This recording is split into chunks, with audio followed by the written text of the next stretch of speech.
I am your host, James Morgan, and this is History of Cities. Episode 5 You Take the Land, We'll Take the Sea. We last left off with the end of the First Peloponnesian War, when Athens and Sparta signed a treaty called the 30 Years' Peace. This is a bit of a misnomer, as in the simplest terms, this treaty was inconclusive.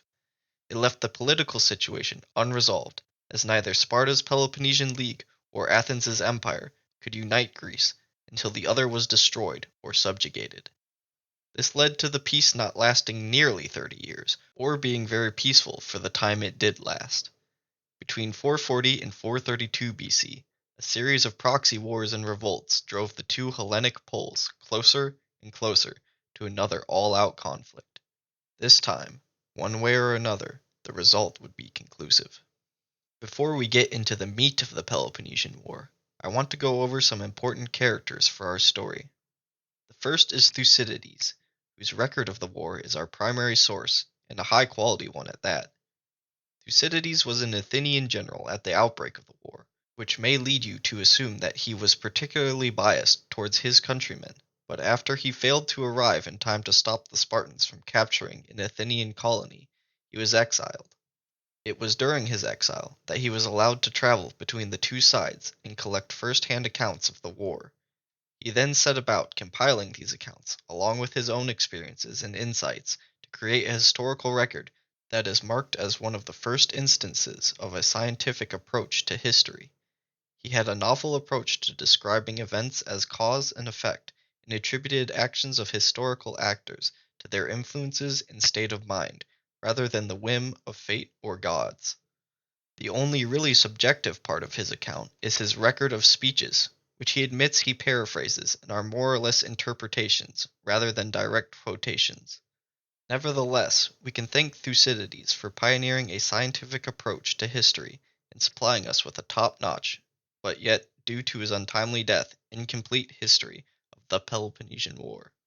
Another person I want to do a bit of background on is someone I mentioned last episode a few times, and though he only makes a brief appearance in this story before his death, I think his influence on Athenian military and diplomatic strategy is worth a deeper look.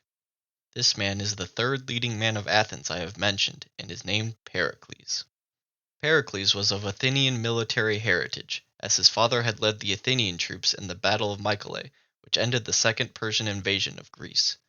As was almost ubiquitous in this era, Pericles was able to rise to prominence largely due to nepotism and familial political connections. In his early life, however, he did not seek military rank, but rather studied philosophy and music. This led to him developing an even-tempered personality and a cool head in the face of adversity. When he entered politics in the year 472 BC, he threw in his lot with Themistocles' anti-Spartan faction, and was opposed by Cimon. After the exile and subsequent death of Themistocles, Pericles became the leader of the opposition to Cimon. The leading cause of discord between Pericles' and Cimon's political factions was the expansion of Athenian democracy. Pericles, a populist, sought to lower the barriers in the political system to allow for more general enfranchisement of the population, while Cimon, an aristocratic conservative, believed that if political power was given to the masses, then Athens would be subject to the whim of an uneducated, unpredictable populace. Pericles won out in 461 BC, when Cimon was ostracized for supporting Sparta. At the outbreak of the First Peloponnesian War, Pericles shifted his focus from politics to the military. This was a short-lived change of priorities, as a quick and unsuccessful campaign led to him returning to Athens to resume his leadership of the city. Upon Cimon's return from exile, the two rivals came to an agreement that Athens would be best served if Pericles remained the political leader and Cimon was placed in charge of the army. The disaster of the campaign in Egypt prompted both men to initiate the invasion of Cyprus, in which Cimon would be victorious in death, leaving Pericles unassailable in the political arena. In 447 BC, Pericles returned to the military, this time leading successful campaigns against Delphi and Thracian barbarians, but failing to subdue the revolt in Boeotia and losing that territory. He then successfully avoided further losses by bribing an invading Spartan army to leave Attica and crushing a rebellion in Euboea. After the ratification of the 30 Years' Peace, Pericles returned to the political arena, where he was once again being challenged by the conservative faction, this time under the leadership of Thucydides, a different guy from the historian. Thucydides sought to ostracize Pericles for his alleged mishandling of the expenses, but Pericles deflected the attack with fiery rhetoric and further won over the city by promising to use money from his own pocket to reimburse the expenses. Humiliated and defeated, Thucydides was ostracized 2 years later. Here is a good place to put a brief intermission in Pericles' story. We have caught up to the wider narrative, so we should now go into the causes of the Peloponnesian War and the first years of the conflict. We will return to Pericles' story after his death to explore his legacy, but for now he will exit the spotlight. The breakdown of the tentative peace established in 445 BC can be attributed mainly to Athens' aggressive posturing and eagerness to interfere in disputes in Greece. This meddling was chiefly at the expense of one of Sparta's most powerful allies, Corinth. Ironically, Corinth had been the leading voice against going to war with Athens in a congress of Sparta's allies. This congress had been called in response to possible widespread revolts in the Athenian Empire. They eventually resolved not to initiate another major Greek war, largely due to the Corinthians' call for peace. After narrowly avoiding this crisis, Athens began antagonizing Corinth by supporting a rebellion by Corinth's colony of Corcyra. They followed this up by forcing one of their tributaries, Potidaea, which was another colony of Corinth, to expel Corinthian magistrates from the city, sparking a revolt that Corinth supported unofficially. The next provocation from Athens came in 432 BC, when they imposed crippling sanctions on Megara, who was a member of the Peloponnesian League. This was the last straw, and Corinth implored Sparta to call a council of their allies in the League. At this gathering, an uninvited contingent from Athens got into a heated debate with the representatives from Corinth. The Corinthians were appalled by the Athenians' arrogance and blatant disregard for the accords of the 30 Years' Peace. They warned Sparta that if they did not act now, then they would lose their credibility with their allies and would have to face the Athenian Empire alone. Athens responded with an ominous reminder that the last time the two powers had gone to war, it had been a resounding military success for Athens. The Spartan assembly went against the opinion of their king and declared that the peace had been broken by Athens and the two were at war again. Thus began the Peloponnesian War. The war is usually split into 3 phases, with the first 10 years being named the Archidemian War after the Spartan king. I find this a bit ironic, as it was the king who initially opposed the war during the last Congress. The war was characterized by a dichotomy we see repeated in numerous wars throughout history, probably most famously between Britain and France in the Napoleonic Wars. This dichotomy is that the Spartans were a much stronger land force, but the Athenians held complete hegemony at sea. When this juxtaposition happens in war, it often results in a stalemate, as each side is unable to overcome the other's advantage and land a decisive blow. This first phase was marked by repeated invasions of the Athenian homeland by large Spartan armies, to which the Athenians simply retreated behind the walls they had built during the First Peloponnesian War. The walls connected the main city to the port of Piraeus, thus kept the lines of supply open, allowing for a perpetual defense. Not that they needed much resupply, as the bulk of the Spartan army were hoplite citizen soldiers who treated war as a part-time job.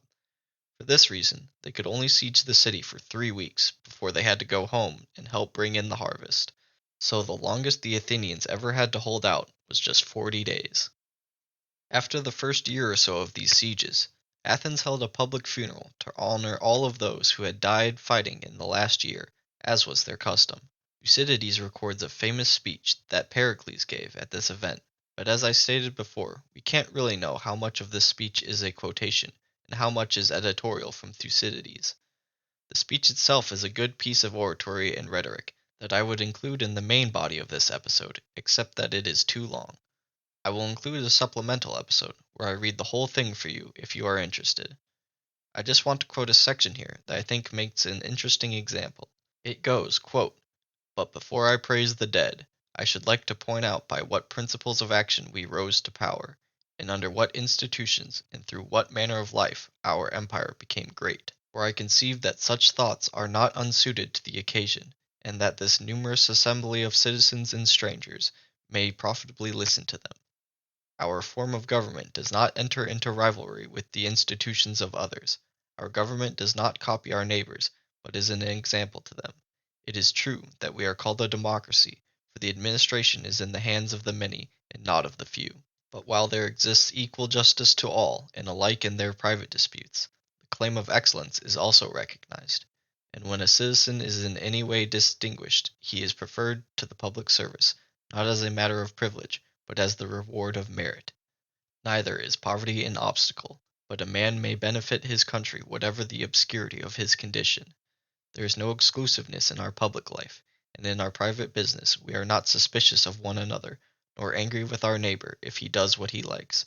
We do not put on sour looks at him, which, though harmless, are not pleasant. While we are thus unconstrained in our private business, a spirit of reverence pervades our public acts. We are prevented from doing wrong by respect for the authorities and for the laws, having a particular regard to those which are ordained for the protection of the injured, as well as those unwritten laws, which bring upon the transgressor of them the reprobation of the general sentiment." This section diverges from the traditional focus of honoring the dead, and is where Pericles really shows his nature as that of a politician. He is promoting the greatness of Athenian democracy, and laying it out as an ideological cause that they should give their lives to defend. This is an example that we see throughout history as a justification of war, that our way of life is so great and so superior to our enemies that we have to fight and kill them to maintain it. It blurs the line between domestic politics and warfare, as the famous Clausewitz quote goes, "War is a mere continuation of policy by other means." We also see in this section familiar rhetoric that is repeated by every democratic government there has ever been, that democracy creates a true meritocracy, where wealth is not a factor in one's ability to climb the social ladder. This rhetoric is quite empty coming from Pericles, who we know got to his position by way of familial connections, inherited wealth, and a good education procured by those first two. Pericles does, however, make a moving point in the last sentence of this selection, laying out a familiar concept we can see in the American Declaration of Independence, the idea of unwritten, unalienable rights. But as he is not driven by a sense of divine endowment, he attributes the existence of these rights to the fact that in a democracy each person is subject to the general sentiment of the entire populace. Pericles goes on in the speech to further commend the military and the fallen soldiers, to rouse the public to continue their support of the war. He states that, quote, "the noblest citizens are enlisted in the service of the state," end quote, to really drive home the point of the speech, which was not really to honor the dead, but that this war is necessary because Athens' greatness is threatened by its enemies. In the year that followed the speech, Pericles led the Athenian fleet to take the initiative in the war. Upon returning to Athens after the end of the campaign season, Pericles was swept up by the plague that killed over 30,000 citizens, robbing Athens of its greatest leader right at the beginning of its most important war.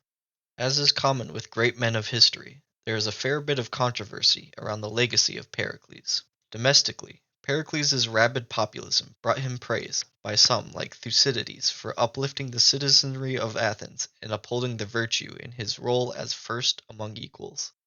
This populism is criticized by others, such as Plato, who saw the public services and festivals sponsored by Pericles as leading to laziness and the loss of ambition in the general populace. His critics blame him for the listlessness that characterized Athenian politics after his death.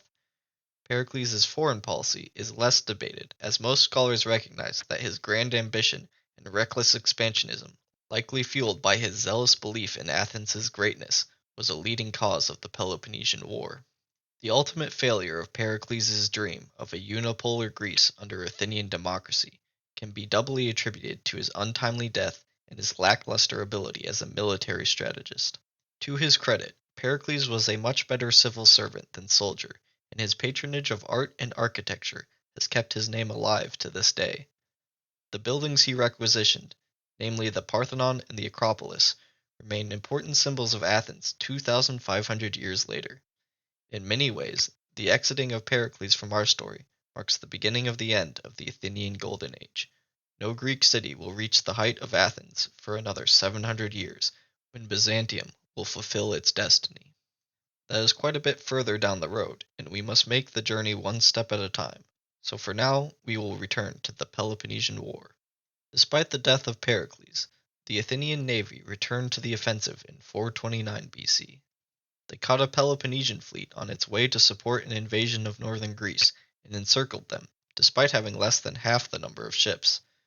In a scene similar to how a predator will circle its prey, looking for weakness, the Athenian fleet forced the Peloponnesians into a tighter and tighter circle until they began running into each other, at which point the Athenians attacked and captured 12 enemy ships.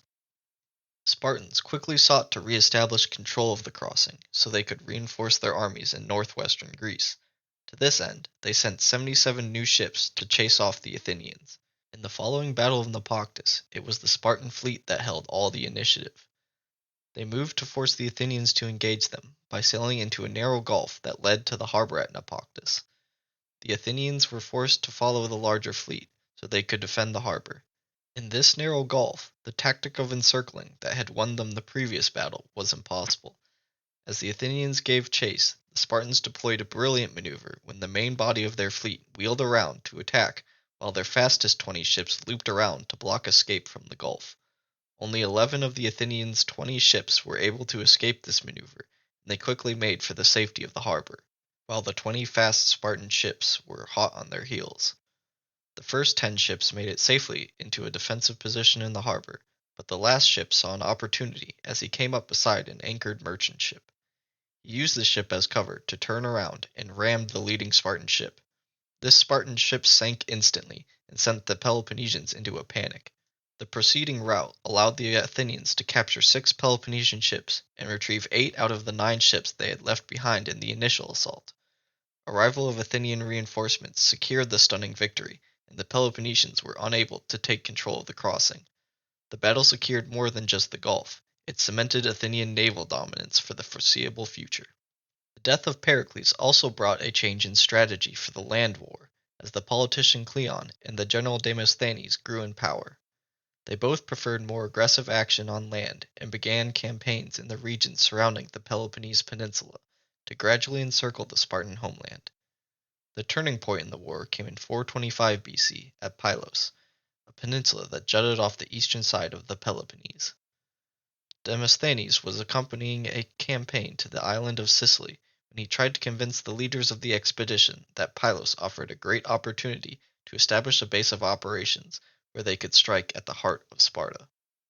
The leaders disagreed, but by some stroke of luck or divine intervention, a storm forced them to land at Pylos anyways. Upon landing, Demosthenes set to fortify his position.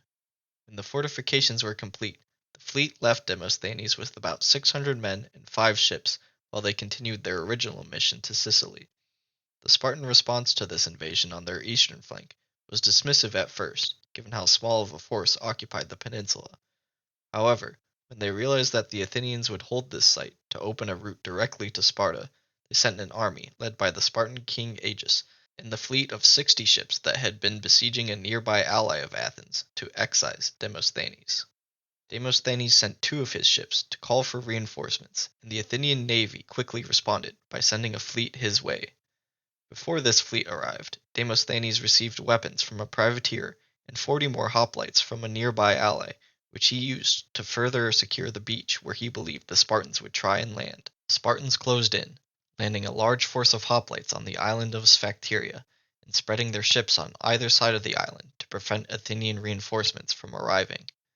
Their initial attempt at an amphibious landing was a failure, as in that age it was incredibly difficult for a contested landing to succeed. The day after this unsuccessful landing saw the arrival of Athenian reinforcements, who were able to sail through the gaps in the Spartans' naval blockade. They quickly routed the Spartan navy and forced them onto the land, where a fierce but indecisive battle ensued.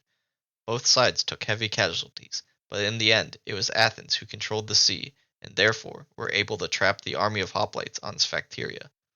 The Spartans were shaken by this defeat and the entrapment of a large portion of their elite soldiers. They attempted to enter into peace negotiations at this point. However, neither side could come to an agreement, and so the war continued. The subsequent Battle of Sphacteria saw an Athenian victory in the surrender of nearly 300 Spartan hoplites. This further defeat tarnished the reputation of military invincibility that the Spartans relied on to maintain control of the Peloponnesian League. To rectify this, the Spartans raised a massive army to strike a devastating blow on the Athenian Empire and regain their prestige. This blow would land on the city of Amphipolis in the northern territory of Thrace, due to its importance as a source of silver. It was the failure to prevent the Spartan army from taking Amphipolis that got Thucydides exiled.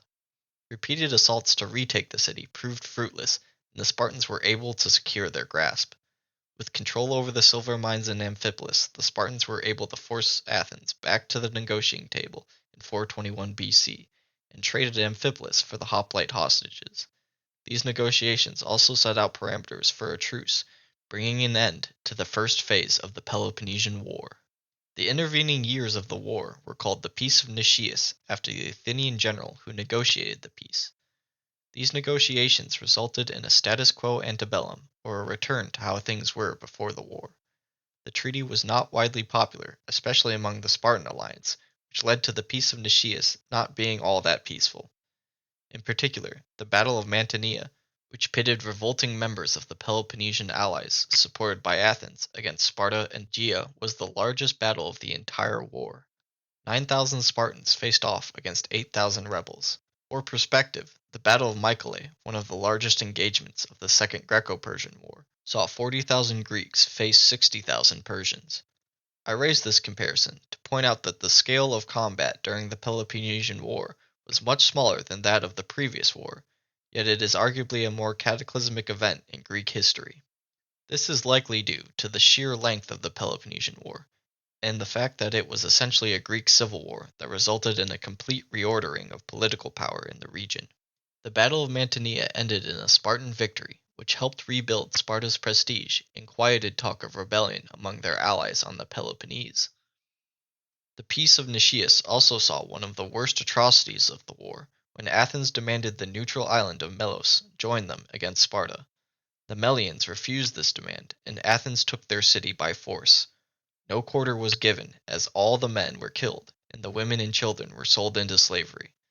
The Athenians were in no way unique in this form of barbarism, but they were perhaps more hypocritical, as the region's leading democracy that supposed they were an example to other people of equal justice for all. I guess if you consider summary execution and forced enslavement of neutral parties justice, then the description fits the bill. The dam of the peace treaty finally broke 6 years after it was signed, when the Athenians decided to open a new front on the island of Sicily. The largest city on Sicily was the Dorian city of Syracuse. The Dorians were an ethnic group that included the Spartans, as opposed to the ethnic group called Ionians that included Athens and many smaller cities on Sicily. As I said before, the Peloponnesian War was, from our perspective, a Greek civil war, but contemporaries at the time may have just viewed it as another in the long line of wars between Dorians and Ionians.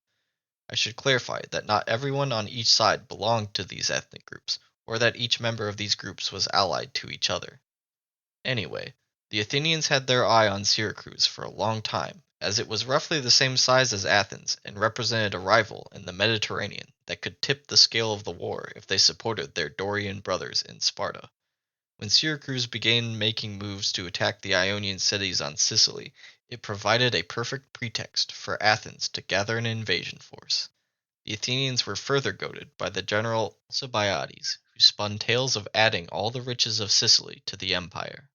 The Sicilian expedition marks not only the breakdown of the peace treaty and the resumption of the war, but also the point in which the war really broke containment and became a larger struggle between powers in the Mediterranean. In 415 BC, the Athenians selected Alcibiades to lead the invasion, but on the eve of departure, Alcibiades was charged with religious crimes for supposedly defacing some religious statues. Instead of immediately arresting him and putting him on trial, the Athenian government deemed that he was too necessary for the expedition and decided to postpone his punishment. Note to any future political leaders listening, it is a bad idea to tell the guy you just put in charge of a large army that after he's done conquering some land for you, he will have to return and be punished. However, the Athenians were not aware that this would cause any problems, and so the invasion force set sail. As soon as they landed in Sicily, to everyone's surprise, Alcibiades defected to the Spartans. Luckily for the Athenians, Nicias was on hand to take control of the 100 ships and 5,000 men that made up the invasion. Unluckily for the Athenians, Nicias was cautious and did not use his advantage of surprise, and instead decided to wait out the winter, letting the Syracusans prepare for next year's campaign season. While Nicias waited in winter quarters, the Syracusans sent word to Sparta asking for aid. In fact, during the winter of 415, both sides played a diplomatic game, hoping to win support from cities in Sicily as well as Carthage and some Italian cities. As the winter of 415 turned into the spring of 414, the siege of Syracuse began, with both sides building up walls. The purpose of the Athenian walls was to encircle the city and cut them off from support by land. The Athenians were confident that this, combined with their naval superiority, would make the Syracusan position untenable.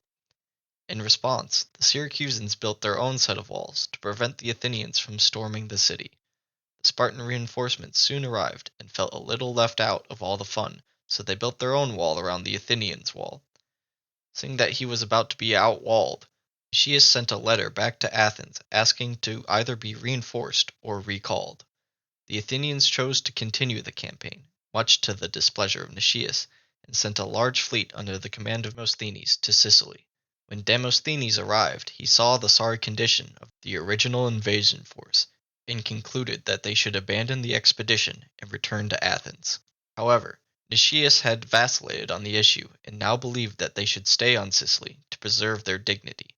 Besides, Nicias had been fed information that the Syracusans were close to giving up, but when even more Spartan reinforcements arrived, Nicias changed his mind again and began preparing to sail home.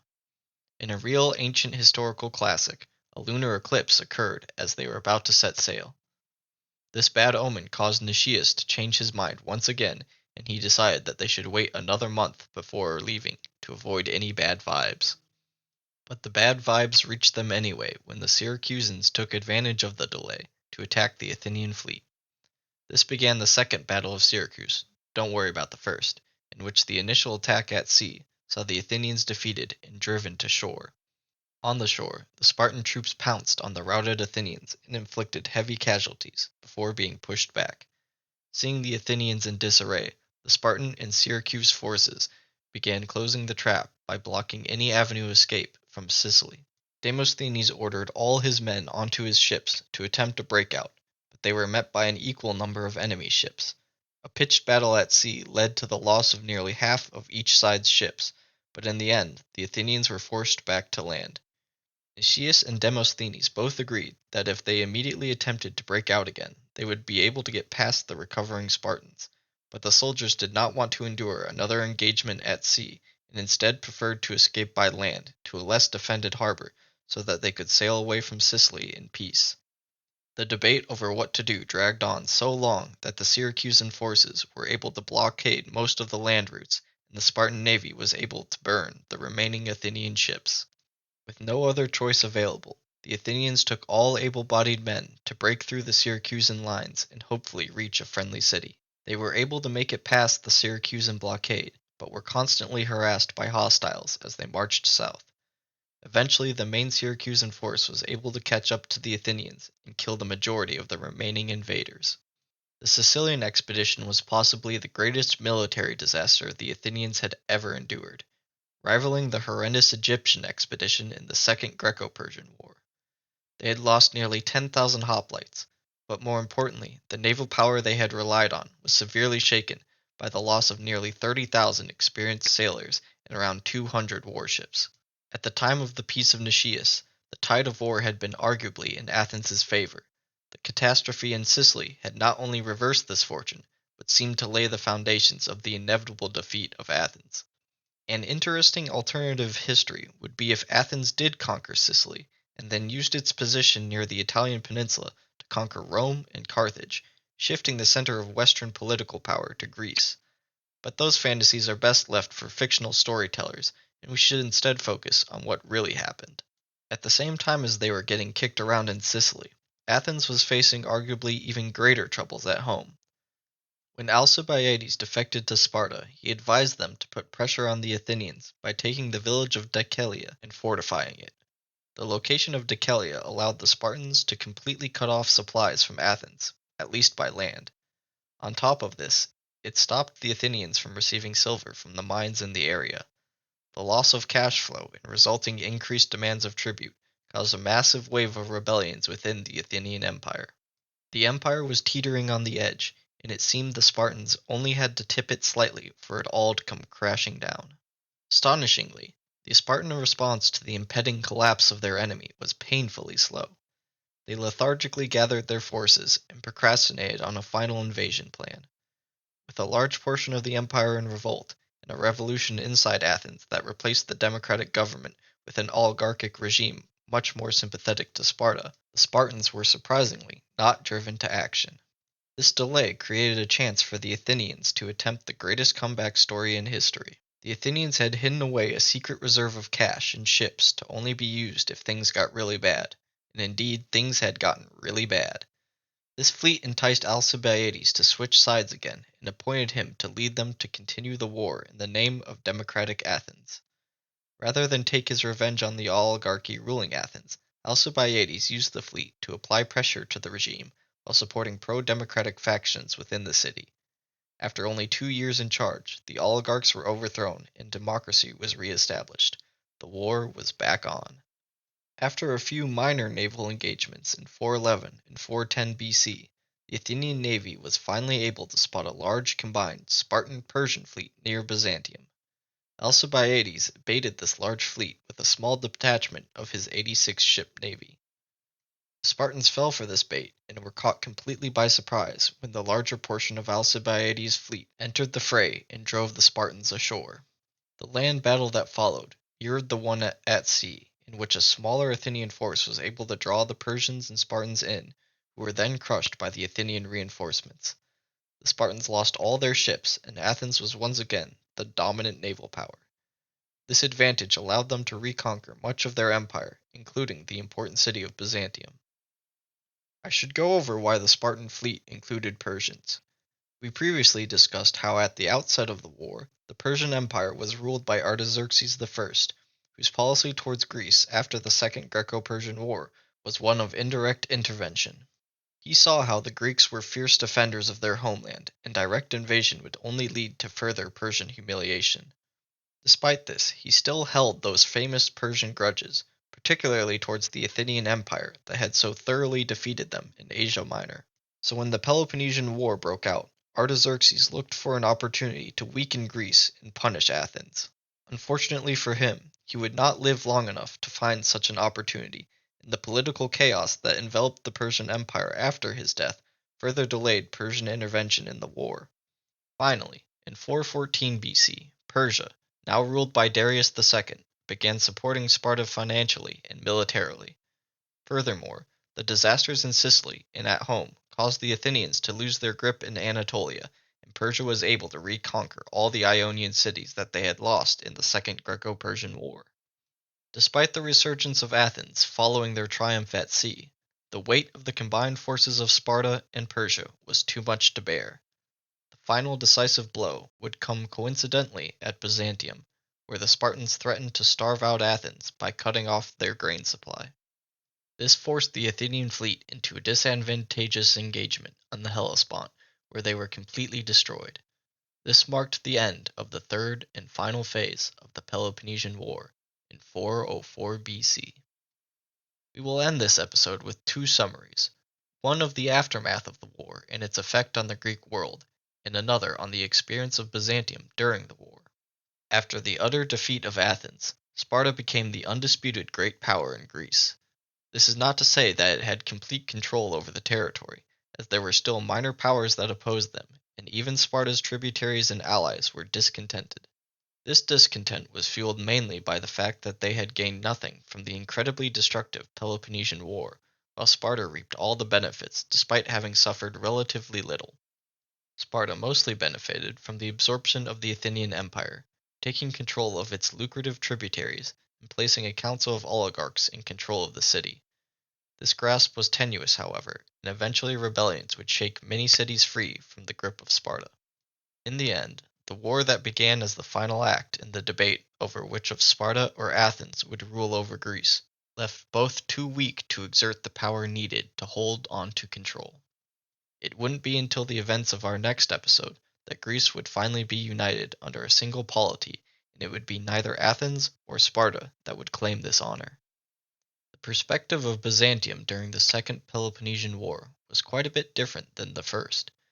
During the first de facto Greek civil war, Byzantium had been too far from the action to really be affected.